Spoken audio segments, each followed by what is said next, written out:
अध्याय 57। भोज में तूफान। तो अंकल, आंटी, वांग शियान ने गुवान शुकिंग के माता पिता का अभिवादन किया। जब उन्होंने गुवान शुकिंग की ओर देखा, आखिरकार वे उसके भावी सास ससुर हो सकते हैं। फूर, गुवान शुकिंग के पिता की भौहें तन गईं। उसने स्वीकार किया और अपनी बेटी पर नजरें जमाने से पहले उसे एक नजर डाली। पिताजी, ये है, यह मेरा सहपाठी है। गुवान शुकिंग हिचकिचाया। सहपाठी? उसके पिता ने गुवान शुकिंग को देखा और सिर हिलाया। वांग शियान थोड़ा स्तब्ध था, क्योंकि वह समझ सकता था कि उसके भावी ससुर उसे पसंद नहीं करते थे। बेबसी से उसने गुवान शुकिंग को देखा। मैं यहाँ बैठूंगा, जैसा कि उसने कहा। वह गुवान शुकिंग के बगल में सोफे पर बैठ गया। डैड, मॉम, मैं अपने सहपाठी के साथ थोड़ी देर बात करूंगी, गुवान शुकिंग ने अपने माता पिता से कहा और वांग जियान की ओर सिर हिलाया। हमारे साथ बैठो, हम आपको बाद में कुछ लोगों से मिलाने के लिए ला रहे हैं, गुवान शुकिंग के पिता ने भौहें चढ़ाते हुए कहा। गुवान शुकिंग ने अपनी भौहें बुन ली, बेबस होकर उनके साथ बैठ गईं और वांग जियान की ओर करवाहट के साथ मुस्कुराईं। वांग शियान ने अपना सिर थोड़ा हिलाया और उसे एक मुस्कान दी। शुकिंग, आपका सहपाठी किस तरह के परिवार से आता है? गुवान शुकिंग की मां ने वांग जियान को संदेह के साथ देखा और उससे पूछा।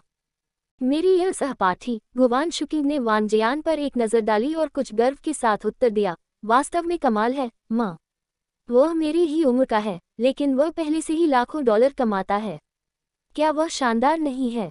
ओह, क्या ऐसा है? वह इतनी कम उम्र में लाखों कमा रहा है, उसकी माँ ने आश्चर्य से कहा।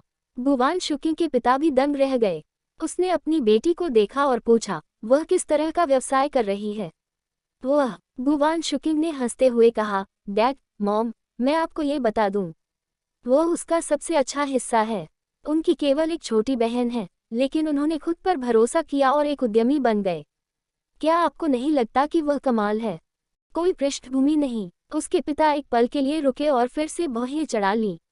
नहीं, वह अपने प्रयास पर भरोसा करता है जब वह मेरे जितना छोटा होता है। ये कहते हुए गुवान शुकिंग हंस पड़ी।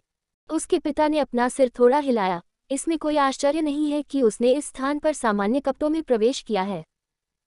मुझे लगता है कि उसने यहाँ किसी का पीछा किया, लेकिन वह व्यक्ति उसे बाकी लोगों के साथ नेटवर्क में नहीं लाया। उसके पिता निराश थे। एक नौजवान जो लाखों कमा सकता था, वाकई कमाल का था।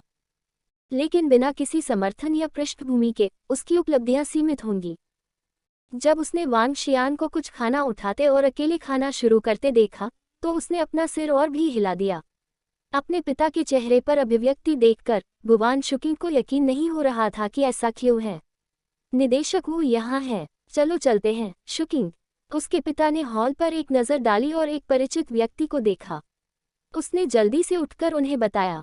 गुवान शुकिंग अनिच्छा से पीछे हो गए। मेरे होने वाले ससुर को मुझसे कोई समस्या है। जब वांग जियान ने महसूस किया कि गुवान शुकिंग के माता पिता ने खुद को देखा भी नहीं, तो उसने कुछ फल उठाए और उसे खाना शुरू कर दिया। फिर उसने अपना फ़ोन निकाला और जू जिंग के लिए डायल किया। उससे पूछा कि वह यहाँ कब आएगी, क्योंकि वह बहुत ऊब गया था। याक! अचानक बॉलरूम में एक जोरदार थप्पड़ की आवाज़ सुनाई दी। वांग शियान सहित हर कोई हैरान था। वांग शियान अपने फ़ोन के साथ खिलवाड़ कर रहा था जब वो मुड़ा। इसके तुरंत बाद वह एक उदास भाव के साथ खड़ा हो गया। बॉलरूम के केंद्र में गुवान शुकिंग अपना सिर नीचे करके अपना चेहरा ढांक रही थी, जबकि उसके पिता अपने चेहरे पर एक भयानक नज़र के साथ वहां खड़े थे। उनके बगल में कुछ अधेड़ उम्र के पुरुष वहां खड़े थे और बेसुध होकर देख रहे थे। उसके पिता एक उदास चेहरे के साथ चले गए। निर्देशक वो, निर्देशक गोंद, मास्टर बी, निर्देशक गीत, मुझे क्षमा करें। मुझे उम्मीद नहीं थी कि वह ऐसा कुछ करेगी। यह मेरे अनुशासन की कमी थी।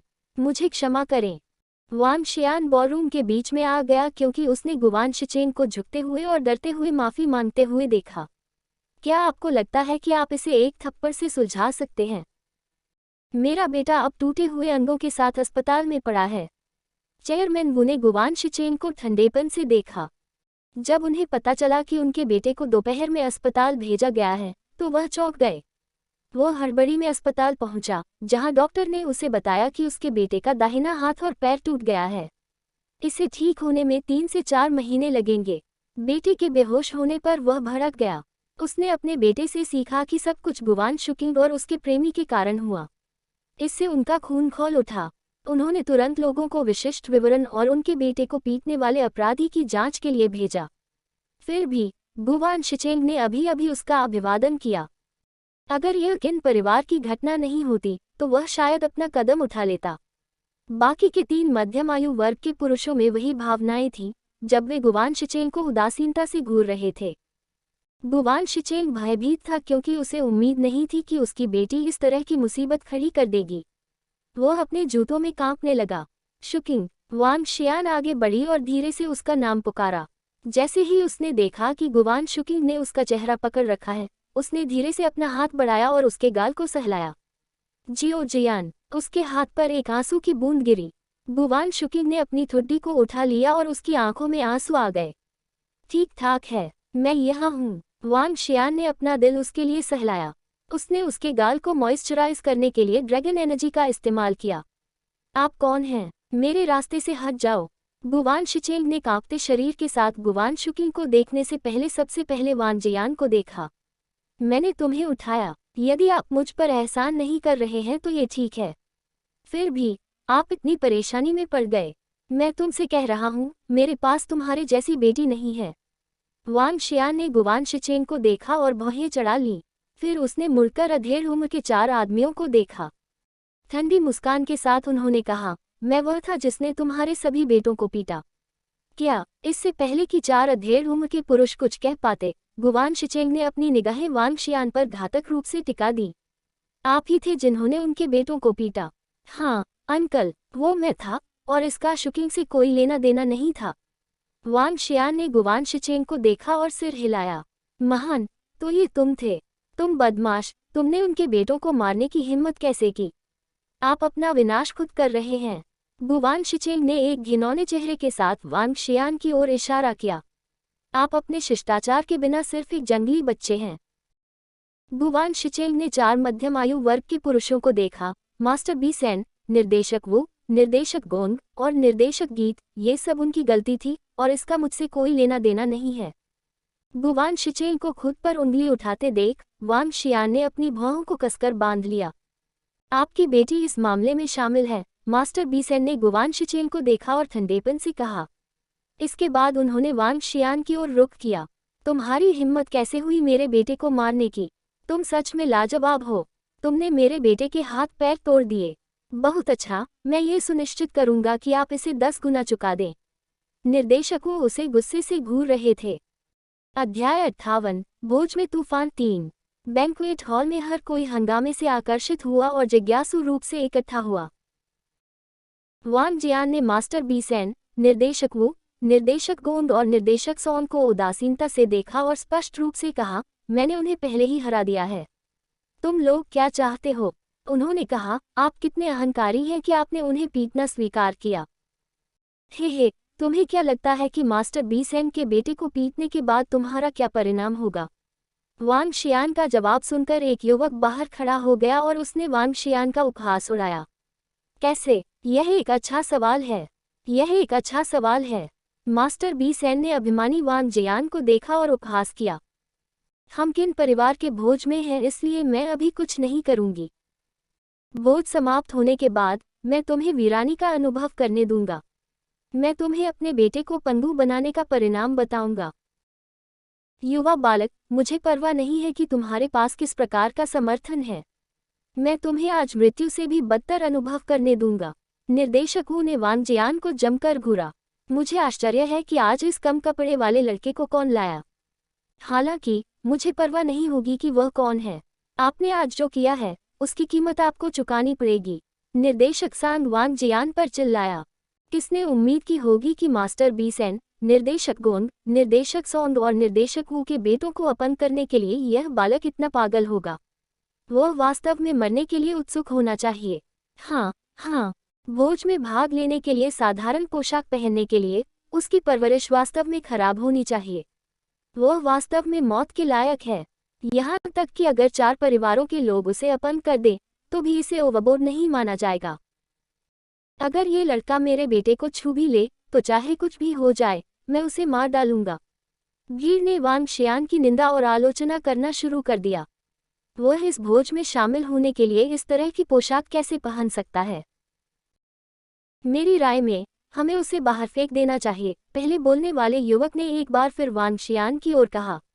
बंद करना। भीड़ और 4 परिवारों के अहंकारी लोगों के समूह की आलोचना सुनकर वांग शियान ने उपहास उड़ाया। तुम्हें क्या लगता है कि तुम कौन बकवास हो? मुझे चुप रहने के लिए कह रहे हो? जिस क्षण वांग शियान ने अपनी सजा पूरी की, युवक वांग शियान पर चिल्लाया।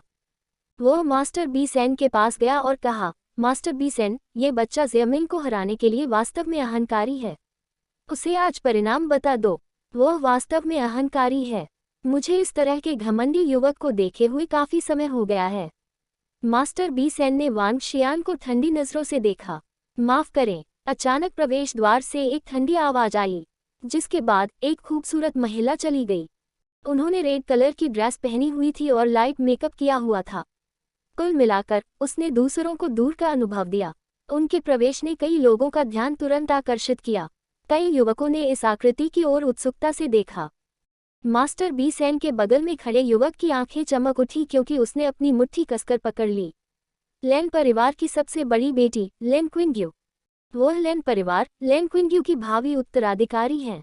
उसके बगल में लैन परिवार के महाप्रबंधक लैन गोंडवन हैं। वो लैन किंग्यू के अंकल भी हैं। डीप सी ज्वेलरी के भविष्य के उत्तराधिकारी लैन क्विंग्यू। वे रिवरटाउन में सबसे मजबूत सूचीबद्ध कंपनी है और उन्हें देश में आभूषण उद्योग में अग्रणी माना जा सकता है। कुछ लोगों ने लैन किंग्यू को देखा और धीरे से चिल्लाए, हाय अंकल, इस घटना के लिए मेरे दोस्त की गलती है। मैं उनकी ओर से क्षमा मांगना चाहता हूँ। लैन किंग्यू ने वांग जियान को देखा और उसकी आंखों में ठंडी नजर एक पल के लिए टिमटिमा गई। वह उसकी तरफ चली गई और मास्टर बी सेन और समूह की ओर देखा। क्या लैन किंग्यू इस बच्चे को बचाने की कोशिश क्यों करेगी? क्या बात? क्या ऐसा हो सकता है कि इस लड़के के लैन परिवार के साथ अच्छे संबंध हैं? आसपास की भीड़ हैरान रह गई। कुछ लोग लैन किंग्यू को भी सदमे से देख रहे थे। वांग शियान भी लैन किंग्यू को हैरानी से देख रहा था। उसने उसे इस जगह पर देखने की उम्मीद नहीं की थी और न ही उससे उसकी मदद करने की उम्मीद की थी। लैन किंग्यू ने अपना सिर घुमाया, वांग जियान को देखकर मुस्कुराए और टिप्पणी की, क्या संयोग है। यह मुस्कान उतनी ही सुंदर थी जितनी 100 फूल एक साथ खिले हों। ठंडी दिखने वाली लैन किंग्यू में एक अवर्णनीय आकर्षण था। धन्यवाद। वांग शियान ने लैन किंग्यू के प्रति अपना आभार व्यक्त किया, ये याद करते हुए कि उसने 2 बार उसके भोजन के निमंत्रण को अस्वीकार कर दिया था। उसे अचानक थोड़ी शर्मिंदगी महसूस हुई। लैन किंग्यू मुस्कुराए और सिर हिलाया। उसने अपना ध्यान निर्देशक वू, निर्देशक गोंग, निर्देशक गीत और मास्टर बी सेन की ओर लगाया। प्रिय चाचा, कृपया मेरी खातिर इस घटना को देखें। मिस लैन। जब निर्देशक वू, निर्देशक गोंग और समूह ने लैन किंग्यू को देखा तो उनके भाव बदल गए। डीप सी ज्वेलरी करीब 10 अरब डॉलर के बाजार पूंजीकरण वाला एक बड़ा निगम था। यह उनकी तुलना में 10 गुना अधिक था। यहाँ तक कि अगर 4 परिवारों ने अपनी संपत्ति को एक साथ जोड़ दिया तब भी वे गहरे समुद्र के गहनों का मुकाबला नहीं कर पाएंगे। केवल एक ही जो सावधान नहीं था वह था मास्टर बी सेन। ऐसा इसलिए था क्योंकि द्वी परिवार एक प्राचीन मार्शल आर्टिस्ट परिवार था और इसे विशिष्ट नकद मूल्य और पृष्ठभूमि का उपयोग करके सीधे नहीं मापा जा सकता था। हालांकि मास्टर बी सेन अभी भी बहुत खुश नहीं थे। आखिरकार एक परिवार जिसकी कीमत 10 बिलियन डॉलर थी, उसकी एक जटिल और व्यापक रूप से जुड़ी हुई पृष्ठभूमि होगी। जब किसी का पैसा अत्यधिक मात्रा में पहुंच जाता है तो इसे किसी की ताकत के रूप में भी देखा जा सकता है। मिस लैन, तुम्हारी इस दोस्त ने मेरे बेटे के हाथ और पैर अपंग कर दिए। क्या तुम मुझे इसे जाने देने के लिए कहने के लिए अनुचित नहीं हो रहे हो? मास्टर बी सेन ने लैन किंग्यू को देखा लेकिन उसकी आंखें टिमटिमा रही थीं। ये सही है मिस लैन, मेरा बेटा उसकी वजह से अपंग हो गया था। अगर मैं इसे यूं ही छोड़ दूं तो भविष्य में कोई हमारा सम्मान कैसे करेगा? निर्देशक वू ने गंभीर चेहरे के साथ जोड़ा। चाचा, मैं लैन किंग्यू आपके प्यारे बेटों की चोटों की भरपाई करने को तैयार हूँ। कृपया मेरी खातिर इस मामले को आगे न बढ़ाएं, लैन किंग्यू ने दृढ़ निश्चय के साथ कहा। लैन किंग्यू के शब्दों के कारण आसपास का वातावरण जम गया। किसी ने भी यह उम्मीद नहीं की होगी कि लैन परिवार की सबसे बड़ी बेटी इस जंगली बालक की रक्षा करने की कोशिश करेगी और इस तथ्य की अवहेलना करेगी कि वह 4 परिवारों के खिलाफ जा रही होगी। इससे भीड़ में बहुत से युवक ईर्ष्या से भर गए। यह बालक इसके लायक बिल्कुल नहीं है। अविश्वास से देखते हुए गुवान शिचेंग की अभिव्यक्ति भी बदल गई। निर्देशक वो, निर्देशक गोन, निर्देशक गीत और मास्टर बी सेन का भयानक रूप था। उन्होंने उम्मीद नहीं की थी कि लैन परिवार की सबसे बड़ी बेटी इस मामले पर इतनी जिद करेगी, इस युवक की रक्षा के लिए उन्हें अपमानित करने की संभावनाओं की उपेक्षा करेगी। इससे उन्हें स्थिति से बहुत शर्मिंदा होना पड़ा। क्या बात। हालांकि इस समय एक भद्दी आवाज सुनाई दी। एक अधेड़ उम्र का व्यक्ति बैंक्वेट हॉल के भीतरी क्षेत्र से आया और उत्सुकता से केंद्र की ओर देखा। सभी हैरान रह गए और अपना ध्यान अपनी पीठ की ओर कर लिया। उन सभी ने एक अधेड़ उम्र के व्यक्ति को हाथ में सेब लिए हुए देखा, जो चलते फिरते उसे खा रहा था। दूसरा मास्टर किन। भीड़ में से कुछ लोगों ने फौरन इस अधेड़ उम्र के शख्स को अपनी बधाई दी। दूसरा मास्टर किन थोड़ा पीला दिख रहा था और उसकी आंखों पर गंभीर धब्बे थे। वो एक तुच्छ व्यक्ति की तरह भी दिखता था जिसे मूर्ख बनाना पसंद था। जब भीड़ ने उसका व्यवहार देखा तो उन्होंने उसकी ओर दृष्टि नहीं की। इसके बजाय वे उन्हें अत्यंत सम्मान के साथ सेकंड मास्टर किन के रूप में संबोधित कर रहे थे। ऐसा इसलिए था क्योंकि वह ओल्ड किन का दूसरा बेटा या दत्तक पुत्र था। ओल्ड किन के कुल 2 बेटे थे। दूसरे बेटे को गोद लिया गया था और वह ओल्ड किन के एक युद्ध कॉमरेड का बेटा था। अपने युद्ध साथी के गुजर जाने के बाद उसने ओल्ड किन को अपने बेटे की देखभाल करने के लिए कहा। ओल्ड किन ने उसे अंदर ले लिया और उसे तुरंत अपने बेटे के रूप में अपनाया। हालांकि ये दत्तक पुत्र छोटी उम्र से ही घमंडी और अहंकारी था और रिवरटाउन में बहुत परेशानी में पड़ गया। वह कुछ लोगों की मौत का कारण भी बना। अपने 40वें वर्ष के करीब होने के बावजूद उन्होंने अभी भी शादी नहीं की थी और उनकी कोई संतान नहीं थी। अफवाहें थी कि उसके पास एक अजीब फेटिश है और ओल्ड किन उसे बहुत पसंद नहीं करता था। इन सब के बावजूद पुराने किन ने रिश्तों को महत्व दिया और इस दत्तक पुत्र की हरकतों से आंखें मूंद लीं। हालांकि वह एक दत्तक पुत्र था, फिर भी वह किन परिवार में दूसरा गुरु था। चाहे वह कितना ही निकम्मा क्यों न हो, फिर भी वह बाकियों से बहुत ऊंचा था क्योंकि उसकी पहचान सभी को थी। दूसरा मास्टर बी सेन ने उसे देखते ही तुरंत दूसरे मास्टर किन को बुलाया। बी परिवार जू परिवार से हीन था और किन परिवार से भी पीछे था। जब मास्टर बी सेन ने दूसरे मास्टर किन को देखा तब भी उन्हें विनम्रता से उनका अभिवादन करना पड़ा। इसके अलावा मास्टर बी सेन के दूसरे मास्टर किन के साथ हमेशा अच्छे संबंध थे। क्या बात है मास्टर बी सेन? दूसरे मास्टर किन ने अपना सेब काटने से पहले मास्टर बी सेन से पूछा। दूसरे मास्टर, कृपया इस मामले में हमारे लिए जज बने। मास्टर बी सेन ने सेकंड मास्टर किन को पूरी स्थिति समझाई। अंत में उसने सेकंड मास्टर किन से कुछ फुसफुसाया। क्या ऐसा कुछ हुआ है? दूसरे मास्टर किन ने आगे देखा और उनकी दृष्टि वांग जियान और लैन क्विंग्यू पर पड़ी। ओ भतीजी क्विंग्यू, ये बेहतर है कि तुम इससे बाहर रहो। यह बालक दूसरों के हाथ पैर तोड़ने की सजा का हकदार था। वाह! सेकंड मास्टर किन के शब्दों को सुनकर भीड़ भड़क उठी।